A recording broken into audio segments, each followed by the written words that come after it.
Hello everyone.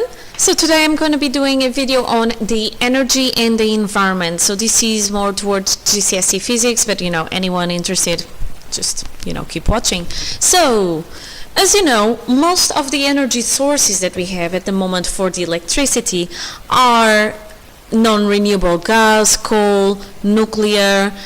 So these are non-renewable, and of course, not only they will run out, they will have an effect on the environment, okay?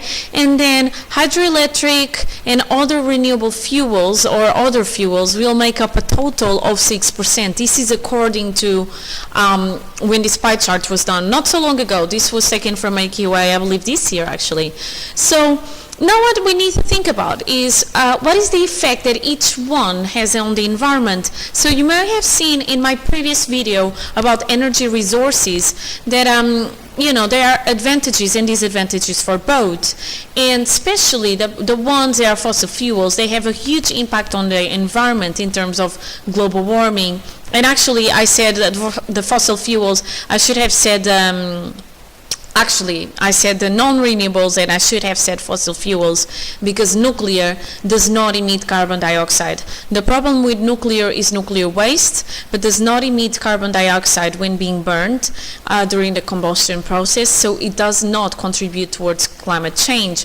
But what happens is, and this particular slide is from Footprints, what happens is, when I have emission of carbon dioxide and sometimes methane, these are greenhouse gases, okay? And what the greenhouse gases do is that they make up a layer in our atmosphere, and they absorb certain wavelengths of the radiation, infrared radiation, for those of you that are familiar with some lengths of the infrared radiation. Now, this is heat. So this gases absorb the heat and don't let the heat pass through the atmosphere, so the heat stays in and trapped. What this means is that it makes that the Earth is in a greenhouse, so it's getting warmer, warmer, and warmer. Now the thing is, any planet, if they don't have an atmosphere, they won't be able to get some greenhouse effect, which means that when they are facing the sun, the temperature is hot, but when they are facing away from the sun, the temperature is so cold that no life can be sustained. However, if the greenhouse effect is too large, because we have too many greenhouse gases absorbing this radiation, then this is going to contribute towards global warming, which has huge impacts in our environment. So first, let me use this animation to tell you how it works. So the light rays come from the sun. Because I have a huge amount of greenhouse gases, they will absorb the radiation, and this radiation, this heat energy, gets trapped and it does not leave the Earth. And then overall, the temperature of the Earth increases, and this is what we call global warming, okay? So globally, the temperature is increasing. Now, this obviously affects the animals, the oceans, the plants. Sometimes we have, because we are trying to burn more fossil fuels, there is some deforestation, so this has a huge impact in the environment, okay? And we try to actually minimize this impact. Because we know that there is so much carbon in the atmosphere at the moment, we try to capture and store this carbon in a program called CCS, Carbon Capture and Storage, okay? So this can be used to stop or minimize as much as possible carbon dioxide emissions into the atmosphere, okay? And old oil and gas fields could be used, okay? So gas, oil, and coal, in this order, are the ones that increase the most greenhouse gases into the atmosphere. So one way is, given the fact that, let's go there again, that most of our electricity is being generated currently by emitters of greenhouse gases such as carbon dioxide, I could capture this gas, okay? But it's not enough, okay? So first of all, before doing this exercise, I'm going to give you these two videos, which are going to be on the link, okay, on the description. And you can click the videos and you're going to see and have a more visual representation of the issues about climate change, the effects that it has on the environment, okay, on people. One of the videos is more focused on your health, and the other video is more about the earth and the animals and the environment overall, okay? So What you need to know from this topic and by now is, okay, there are several ways I can get electricity. Some of them are renewable, others are not.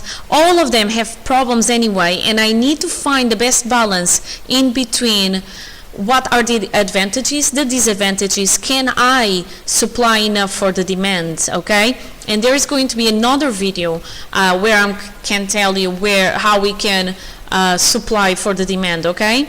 So go on these videos, okay, which explains everything else on energy in the environment.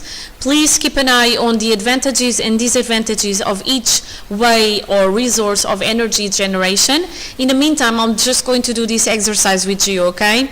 So in each picture there is one particular problem caused by mainly one of the energy resources. And so we need to see what the problem is, which resource, and what solutions we could get for the problem, okay?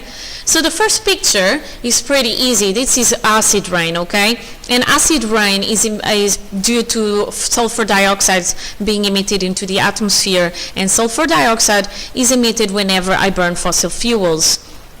So we could get filtration, so we could try to filter, not the filtration that you do in chemistry, we could try to filter the amount of sulfur dioxide going into the atmosphere. We can also try to avoid using fossil fuels and use nuclear or renewables, for example, okay? Again, there are disadvantages in these two, but we are just offering solutions to minimize each of the problems, okay?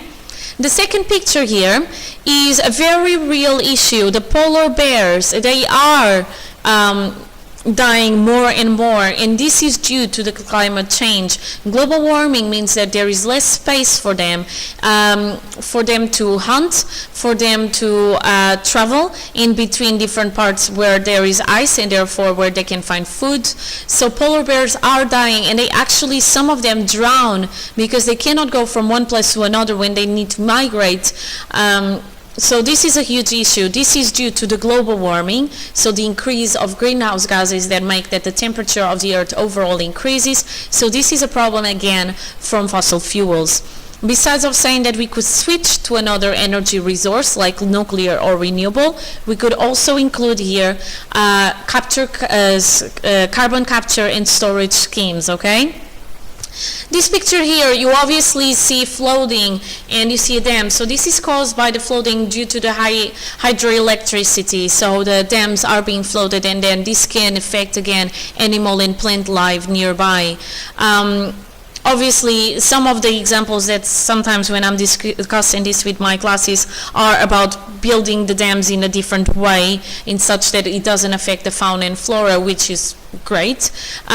We could also try to minimize the impact or make a proportion of water that could be released every day instead of just letting them flood, okay? So control the process a little bit more, because you can use the electricity that you got from hydroelectric to pick up water and put it higher up in the dam, so you could try to avoid this issue.